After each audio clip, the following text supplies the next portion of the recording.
السلام عليكم متابعين الكرام، اهلا وسهلا بيكم. معاكم سمر. النهارده عنوان الفيديو بتاعنا هقول لكم ليه مصر اتسمت مصر. عمر حد سأل نفسه السؤال ده؟ لا طبعا، بس انا بقى هقول لكم. طبعا كلنا عارفين ان مصر ربنا ذكرها في القرآن الكريم 5 مرات في اكثر من سورة.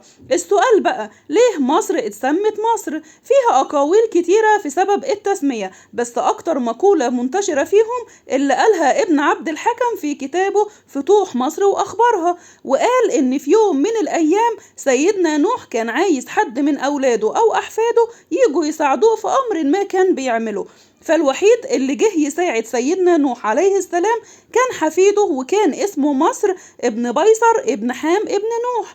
فمصر راح لجده نوح وقال له: يا جدي انا الوحيد اللي سمعتك وجيت علشان اساعدك، ادعيلي بقى دعوة حلوة كده يا جدي. فسيدنا نوح عليه السلام فعلا دعا لربنا سبحانه وتعالى وقال: اللهم إنه قد أجاب دعوتي فبارك فيه وفي ذريته واسكنه الأرض المباركة التي هي أم البلاد وغوث العباد والتي نهرها أفضل أنهار الدنيا، واجعل فيها أفضل البركات، وسخر له ولولده الأرض وذللها لهم وقومهم عليها. وفعلا ربنا سبحانه وتعالى استجاب لدعوة سيدنا نوح عليه السلام وسكن مصر الأرض دي، ومن ساعتها اتسمت على اسمه، وعلشان كده مصر اتسمت مصر. ايه رأيكم بقى في الفيديو بتاعنا النهاردة؟ بتمنى يكون عجبكم، وهستنى رأيكم كالعادة في التعليقات.